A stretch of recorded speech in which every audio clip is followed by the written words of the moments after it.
चीन में बच्चों और बुजुर्गों में तेजी से बढ़ते रहस्यमय माइक्रोप्लाज्मा निमोनिया के संक्रमण को देखते हुए भारत में भी तैयारियां पूरी हो गई हैं।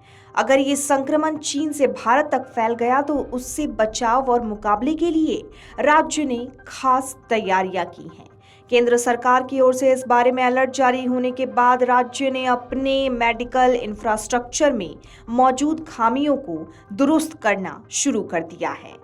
बता दें, चीन में संक्रमण में बढ़ोतरी के बाद पिछले हफ्ते केंद्र सरकार ने सभी राज्यों के और केंद्र शासित प्रदेशों को अस्पताल की तैयारियों की समीक्षा करने के लिए कहा था।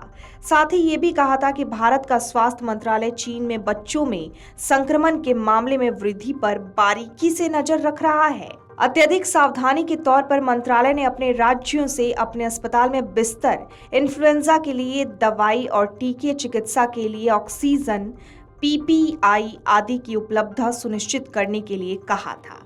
बता दें, केंद्र सरकार की ओर से अलर्ट के बाद कर्नाटक के स्वास्थ्य मंत्री दिनेश गंडू राव ने कहा कि राज्य के अस्पतालों में संक्रमण के निपटने की सारी तैयारियां पूरी कर ली गई हैं। उन्होंने कहा, बीमारी से घबराने की कोई जरूरत नहीं है। राज्य के अस्पताल किसी भी तरह की आपात स्थिति के लिए तैयार हैं। वो कहते हैं, हमें भारत सरकार से भी गाइडलाइंस मिली हैं। मैंने अधिकारियों से इन सब पर गौर करने को कहा। हम सब ने अपने सभी अस्पतालों को तैयार रखने के लिए कहा है। Mock drill, oxygen, bed, PPI kit की उपलब्धता सुनिश्चित की गई है। फिलहाल घबराने की कोई बात नहीं है, ऐसी कोई स्थिति नहीं है। आपको बता दें, तमिलनाडु में बच्चों में सर्दी, खांसी, बुखार और सांस लेने में तकलीफ जैसे लक्षणों की बहुत सावधानी से जांच हो रही है। सूबे के स्वास्थ्य मंत्रालय सुब्रमण्यम ने कहा कि चीन में निमोनिया बुखार का पता चला है।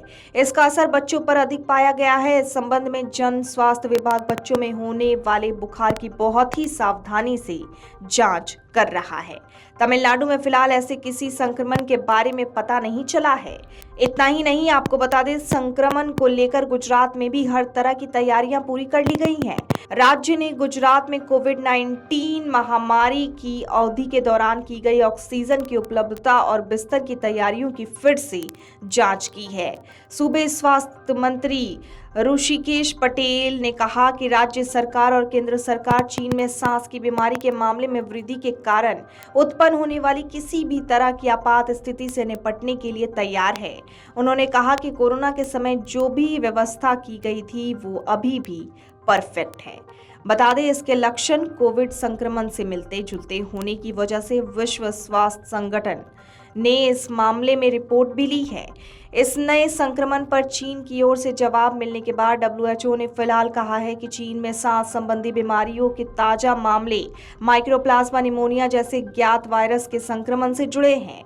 विश्व स्वास्थ्य संगठन ने यह भी कहा है कि कोविड प्रतिबंधों को हटाने के बाद इसके प्रसार में बढ़ोतरी हुई है। इसी के साथ बता दें, बढ़ते संक्रमण को लेकर चीन के अधिकारियों ने हेल्थ एडवाइजरी जारी कर लोगों को भीड़ भाड़ वाले इलाके में जाने से परहेज करने को कहा है। Video desk amarujala.com। अगर आप ये वीडियो YouTube पर देख रहे हैं तो हमारे चैनल को सब्सक्राइब करें और बेल आइकन को दबाना ना भूलें। अगर आप Facebook पर ये वीडियो देख रहे हैं तो हमारे पेज को लाइक करें।